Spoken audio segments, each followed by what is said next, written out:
The CEO couldn't remember her last name. That's when Lena knew her ideas were already dead in their hands. It was a Thursday. She was in the corner of the glass-walled conference room, again, with a broken swivel chair and a legal pad full of ideas that would never have her name on them. Blair Whitman, the company's GQ wannabe frontman, was pacing up front with the energy of a man who thought charisma meant volume. He was demoing a prototype she'd designed, pitching it to investors like he'd dreamt it up in a sauna with Steve Jobs' ghost. When Lena raised a quiet hand to correct a functional detail, he squinted like she was a misplaced intern. Right, Laura, you can chime in after, he said, already turning back to his ego projection. Laura, after 2 years, he still didn't know her name. But the system on the screen?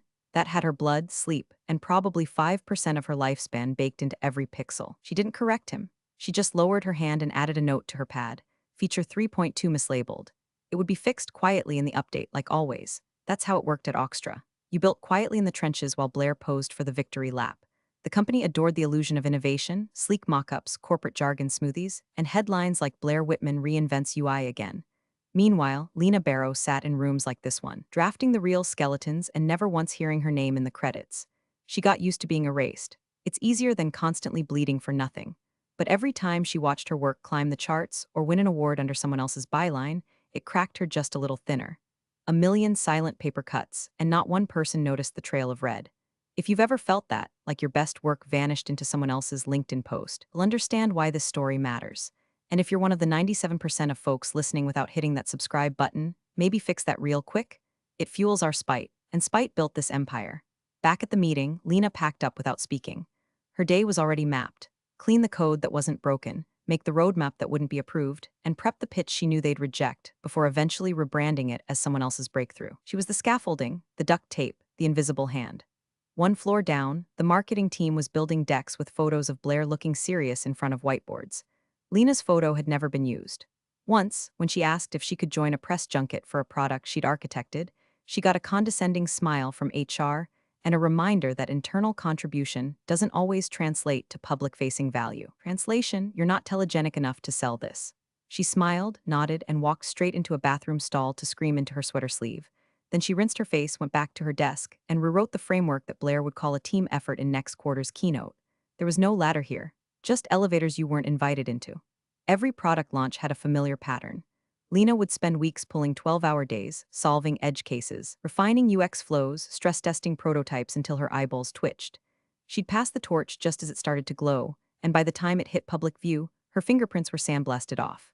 She once found her exact diagram, color codes, naming conventions, margin notes, and all on a glossy investor handout attributed to someone in sales. When she asked about it, her manager said, "It's not about credit, Lena. It's about impact." She didn't bother replying because she was the impact. She was the damn meteor. But all anyone ever saw was the crater and Blair grinning next to it in a custom suit, pretending he carved it with a teaspoon. So she stayed late again. Not because she wanted to impress anyone, but because she was sick of things breaking that didn't have to. Because maybe, just maybe, if it worked perfectly enough, they'd have to remember she existed. Instead, what she got was a strategic realignment. 2 weeks later, Lena Barrow was escorted out of the building with a box of succulents, her original sketches, and a canned HR speech echoing in her ears. "This isn't a reflection of your talent, Lena. We're just shifting priorities." She didn't cry. She didn't scream. She just smiled like she finally heard the starter pistol. It started with a napkin sketch and a rage headache. Lena was on her fourth migraine day that week, screen fatigue, too much coffee, not enough credit. She'd been combing through back-end UX logs when she had the idea, a modular accessibility system that actually adapted to users, not just ticked compliance boxes. No clunky toggle menus. No 17 clicks to switch a font. Something fluid, predictive, personal. The kind of thing you build when you actually care about the people using it. She scribbled half the core on the back of an old Chipotle receipt, taped it to her desk, and spent the next 6 weeks building the bones between dev sprints and marketing fire drills. It wasn't in her job description. No one asked her to do it. But Lena had that broken kind of brain that couldn't let a good idea rot in silence. Especially not when every competitor out there was slapping band-aids on broken systems and calling it inclusive design. She called it SABLE, short for Seamless Adaptive Behavioral Layering Engine. The acronym was clunky, sure, but the code wasn't.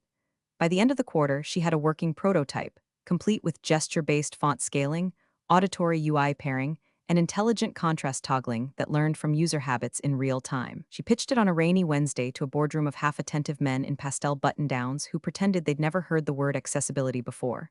Blair was 15 minutes late, strolled in with wet hair and a la croix, and leaned back in his chair like a student here to audit a class he owned.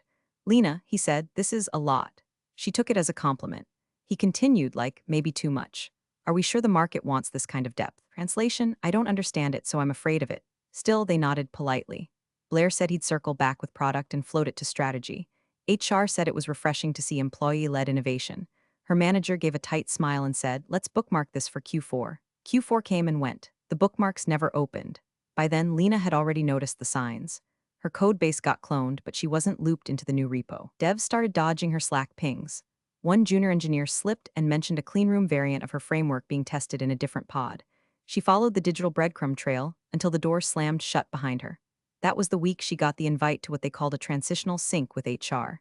Lena walked in with an open notebook, still thinking it was a feedback session.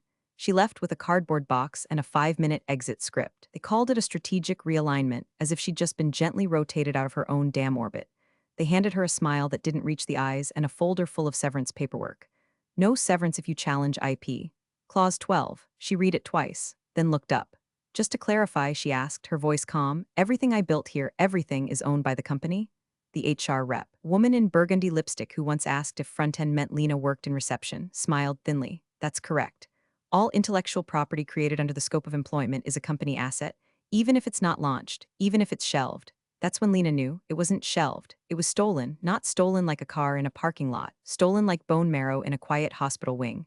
Clean, silent, papered over. She walked out without finishing the coffee on the table. 2 hours later, her employee access was revoked, her email inbox wiped, and her name vanished from the internal dev wiki, as if she'd never existed. But the idea that stayed, nestled deep in their servers, probably already being rebranded by someone with a better jawline and worse ethics. She didn't cry, she didn't scream. She just went home, took out that napkin sketch, and pinned it above her desk. And she opened her laptop and backed up everything.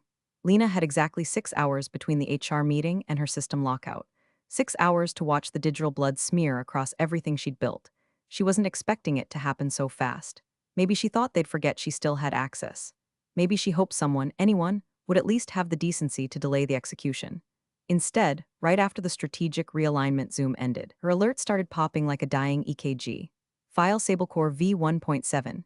Fig duplicated to /internal/rebrand /Whitman pitch prep prototype asset L Barrow U itri PNG copied without attribution. Access rights downgraded on /beta logs 2022. At first, she just sat there, watching it all in real time. Cursor blinking. Coffee cold. Hands not shaking, but numb, like her fingers forgot what skin was for. Then the rage switched off like a safety fuse and something colder took its place. She opened QuickTime, hit screen record, and began documenting everything. Click, scroll, timestamp, screenshot again. She pulled audit logs, Git histories, Slack threads, back-channel email forwards, auto-saved drafts with metadata untouched. She watched them siphon her work like vultures who thought she'd already left the building. She zipped the first folder at 1:34 p.m. By 2:05, she'd filled 3 thumb drives and moved to her personal machine. She screen-capped HR's termination packet, especially the part about IP ownership. Clause 12. Subsection B. The one that said any innovation, system, design, or framework conceived or created by the employee during the period of employment is considered company property. Conceived or created. She underlined those words in red, then took a photo of it with her phone. Next, she opened her encrypted Signal app and scrolled down to a contact she hadn't touched in 5 years. Dahlia K. JD, LLM Shark. They'd studied together back when Lena thought she'd end up in law, not UX.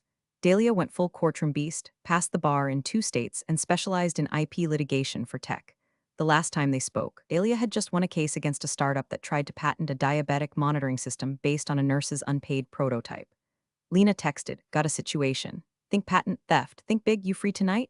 Dahlia responded with a single line, bring your files, I'll bring wine. By 4:00 p.m., Lena's hands moved like a field medic, not scared, just precise. She knew what to save, what to compress, what to encrypt, and what to physically remove. Even grabbed a screenshot of the Slack message from her old dev lead that read, looks good, Lena. This is 99% your brainchild. She made sure the timestamp was visible, then backed it up to 3 cloud drives, one labeled Black Ice, another Inheritance. Every piece of documentation was a tooth in the trap she was setting. She didn't rant online. She didn't throw a fit in the group chat. She didn't fire off a bitter email to the execs who sold her out. She just zipped, archived, uploaded, and packed. The only noise in her apartment was the soft clack of keys and the low hum of a portable hard drive blinking in approval.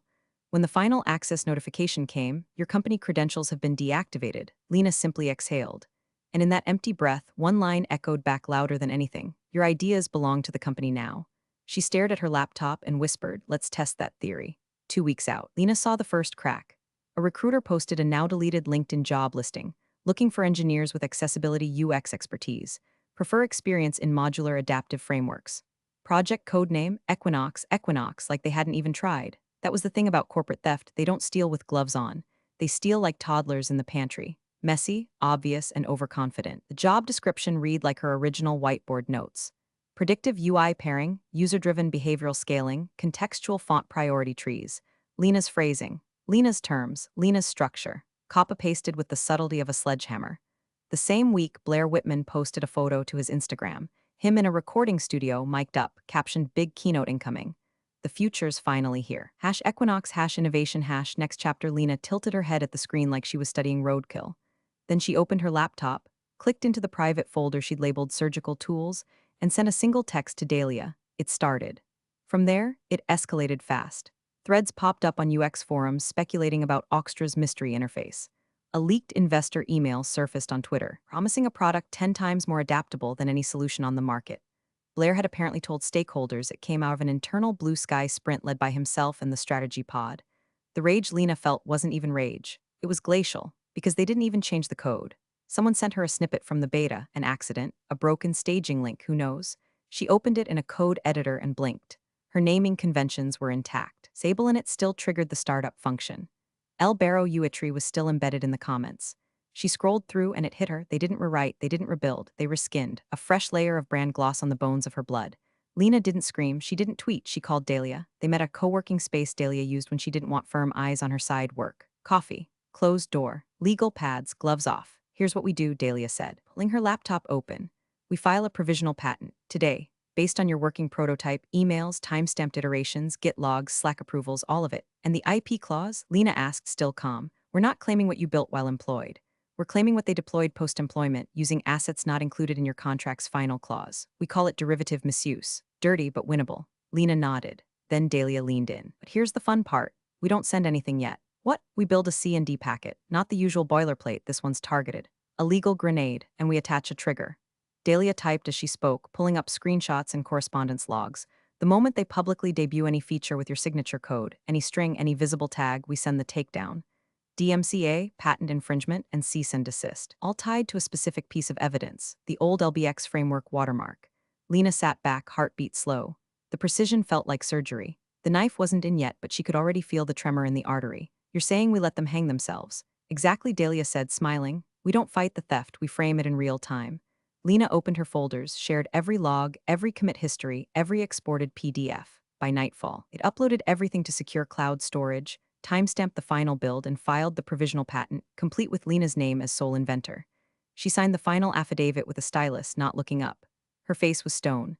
Dahlia leaned back, folding her arms. Now we wait, and when the idiot says innovated in-house, we pull the pin. Lena said nothing, just closed her laptop and stood. Outside, it had started to rain. Cold, sharp, surgical. She walked through it without flinching. The email subject line read, Oxtra Annual Vision Stream, a new era begins. Lena read it 3 times before she laughed. It was forwarded by a former coworker, someone from QA who had the tact not to write anything in the body. Just the subject, the timestamp, and the embedded RSVP button.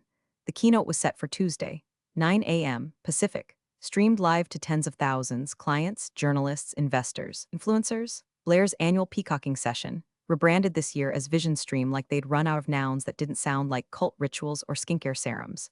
Lena didn't RSVP. She didn't click anything.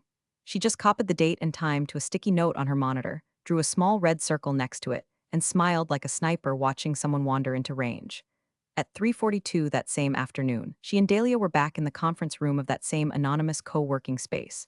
The walls were soundproof. The table smelled like old coffee and newer lawsuits. Perfect. Here's the plan, Dahlia said, dragging a folder to the center of her screen. We set up a timed release. At exactly 9:37 a.m., 7 minutes into the CEO's demo block, the cease and desist auto triggers. Lena leaned over. Why 9:37? Because that's when the screen share goes live, Dahlia replied without looking up. Historically, I checked last year's stream timestamps. He always opens with fluff, then hits the product innovation button right at the 7-minute mark. Lena stared at her for a beat. You terrify me. That's why you called me. The packet was nearly 40 pages. The C&D included full Git metadata, version diffs showing post-employment modification of her code, Slack correspondence naming her as sole architect, and an annotated log of what shouldn't exist, features from Sable that were never approved, yet somehow made it into Equinox. The cherry on top, a watermark. Buried in the framework's base layer was a hidden string LBX Framework 2022. Her initials, her fingerprint, her trigger. If they showed that screen, and they would, the packet launched. Not just a takedown. A full legal broadcast interruption, the kind of thing that sends PR teams into cardiac arrest and investors into legal withdrawal. Dahlia pulled up the release tool, an automation system used by media outlets to sync press kits with embargo lifts. Normally we use this to send out launch day media, she said, sliding the mouse to hover over the schedule release button. But today, we weaponize it. She turned to Lena. You ready? Lena didn't speak. She reached forward and clicked the button herself. Scheduled for 9:37 a.m., Tuesday. The confirmation ping echoed through the glass room like a bell before a duel. Afterward, she went home and did nothing. No emails, no texts, no revenge fantasies scribbled in notebooks. She just made a grocery list, set an early alarm, laid out her hiking boots, because she wasn't going to watch. She'd seen enough. The mountain trail she'd picked had no signal. No Wi-Fi, just pine trees and clean air and the kind of silence that makes you feel new again. But back in the city, a countdown had begun. An audience was gathering. And somewhere in a sleek office with a green room and bottled water, Blair Whitman was rehearsing lines he didn't write about a product he didn't build. One wrong slide. That's all it would take. And Lena had made damn sure they'd show it. Blair Whitman stepped onto the stage like he was auditioning for divinity. The studio lights bounced off his gelled hair and pristine teeth, casting soft focus glow onto a man who believed every word of his own brochure. Behind him, a 40-foot LED screen pulsing with futuristic blues and hollow slogans. Reframe the interface. Reimagine the world. The livestream chat was already crawling, viewers dropping heart emojis, ticker symbols, and hype phrases like #Equinox will change everything. Camera drones hovered. Music swelled. Oxtra's annual vision stream had begun, and Blair looked ready to canonize himself. Good morning, innovators, he purred into the mic. I want to talk about dreams. He paused, waiting for the applause that wasn't in the room, only online. It didn't matter. Blair clapped for himself in spirit. Last year I had a vision, he continued, pacing slowly, hands steepled like he was about to propose to his own reflection. I woke up from a dream with the outline of an idea. An interface not just accessible but intuitive. A UX that molds to the user, not the other way around. He beamed. I called it Equinox. Off camera, a stagehand loaded the presentation deck. The LED screen flickered, then surged to life with a mock-up that bore the exact spine of Lena's Sable system, right down to the behavioral glyphs she'd hand-coded on her apartment floor. Cross-legged with a bottle of aspirin and a Spotify loop of rain noise. Blair never flinched. We wanted to rethink how humans interact with software, he said. So we built something that doesn't just respond, it learns. Learns you. Cut to a staged B-roll montage. A woman in glasses using voice commands, a teenager toggling contrast on a smart fridge, a smiling grandfather navigating a calendar with hand gestures. All clips edited to show seamless transitions, flawless latency like magic. And then came the code. The screen shifted again. Blair gestured toward the live demo window, framed to look spontaneous but rehearsed down to the pixel. This, he said, is the core of Equinox. Watch how the UI adapts as I, and there it was. Bottom left, not even small. A single line of commented code, meant to be invisible to casual users but broadcast in HD to a live audience of engineers, devs, and very curious competitors. LBX Framework 2022. In it layer the watermark, not a logo, not a brand, a signature. In chat, the first dev spotted it. At C0D3 Geek, wait, did he just show an LBX call at Uxwitch LBX, as in Lena Barrow's framework? At Blake the dev, no way, that's her old naming structure. Look at the VAR calls, more chimed in. Dozens, then hundreds. The stream delay couldn't keep up with the digital wildfire. Backstage, an intern's mouth dropped open. The CTO, watching from the press box, turned pale. And Blair, still talking, still demoing gestures like a magician mid-trick, had no idea. Meanwhile, 78 miles away and 3,000 feet up, Lena Barrow stood on the ridge of Tidelight Peak, staring out at the fog-blurred valley below. Her phone was off, her watch unpaired. She sipped lukewarm coffee from a dented thermos and listened to birdsong and wind and nothing else. She felt no need to check the clock. Dahlia's timer would be precise. The pin had been pulled. The grenade was spinning midair, and she didn't even need to see the explosion. It started with a single comment in the flood of chat, buried between a wave of fire emojis and #VisionStream hashtags. At code strike 42, is that LBX Framework 2022? Bottom of the init file? For a few seconds, no one noticed. The stream rolled on, Blair gesturing to the UI's adaptive color gradient like he'd just solved world hunger with hex codes. But then someone screenshot it. Then someone zoomed. At BitGirl UX, no way. That's Lena Barrow's framework. She built that. At Devon from Dev, that watermark wasn't in the early betas. Just showed up now. This is bad. At Sysadmin Sue, I used LBX for dev class last year. This is definitely her structure. They didn't even rename the data tables. And just like that, the live stream turned. Investors watching from glass towers suddenly saw more than just a confident CEO and a shiny interface. They saw an accusation forming in real time, silent, undeniable, encoded right into the very DNA of their $1 million breakthrough. Blair kept talking. The Equinox framework, streamlined, ethical, entirely in-house at Token Lawyer, LMAO Ethical. There's a literal timestamp from 2022 in the metadata. At Revenge UX, Oxtra's done. Who owns this IP? At Spike Compiler, if this gets demacawed live, I will scream. At precisely 9:37:11 a.m., the screen glitched. The background stuttered. Blair's voice distorted like a vinyl skipping mid-sellout. He paused, confused, mid-gesture. Looked off stage. Then, abruptly, the live stream froze. Silence. Then a new screen appeared, white background, black text, centered. No logos, no apologies. Cease and desist unauthorized use of proprietary IP detected stream terminated under federal IP compliance order. The chat went feral. At Juno Bytes, oh my god, she did IT at Alias for Justice. Lena Barrow for president at IP Freely 187. This is the most satisfying takedown I've ever watched. At UX Penance, I literally have chills. She made them say it themselves. Journalists started clipping it in real time. Screenshots flew across Twitter, LinkedIn, Reddit. By the time Blair stormed offstage, faced the color of raw deli ham. #LBX and #Oxtra theft were already trending in 5 countries. One CNBC anchor cut into live coverage with a stunned, "We're receiving word of a legal takedown during what was supposed to be a major product reveal." In tech offices across Silicon Valley, junior devs watched with wide eyes as the mighty fell mid-sentence. Startup CEOs opened Slack to panicked messages from investors. Legal teams began triaging what the hell just happened and how fast they could say the word allegedly. But there was no allegedly. There was a name, there was a date, there was a watermark they forgot to remove, and tens of thousands had seen it break the surface like truth gasping up from beneath corporate rot. Blair didn't make a statement. Not that day. He couldn't. He was too busy trying to pry the cease and desist packet off the teleprompter with shaking hands. While PR scrambled to figure out how to spin an ambush that had been signed, sealed, and executed in full legal clarity. It wasn't a hack. It wasn't a leak. It was Lena Barrow walking out of the building months ago, quietly, thoroughly, holding every receipt they'd ever pretend didn't exist. And now everyone else could see it too.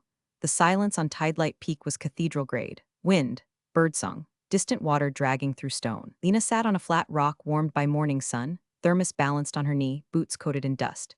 She hadn't looked at her phone in hours, that was the point. It wasn't that she didn't care. It was that she had already cared enough to burn for it. Now the fire was out, and she was just breathing smoke-free air again. At 10:16 a.m., her phone buzzed just once before reactivating into a biblical flood. Messages rained in like artillery fire. Texts, missed calls, signal alerts, Slack pings from old coworkers she hadn't heard from since her realignment, Twitter DMs, even a voicemail from her old manager, the one who once told her visibility isn't everything. She didn't check that one. She scrolled casually, sipping her coffee as birds hopscotched across the rocks beside her. From Julian DevOps, Yufeng did it. It's gone. Stream killed. Blair's off the grid. From Dahlia, Legal Queen Press has it. Investors are pissed. Sit tight, we're about to become very popular. From unknown number respect. Absolute Queen S. But one message made her pause. It was from a number she recognized. Blair's assistant.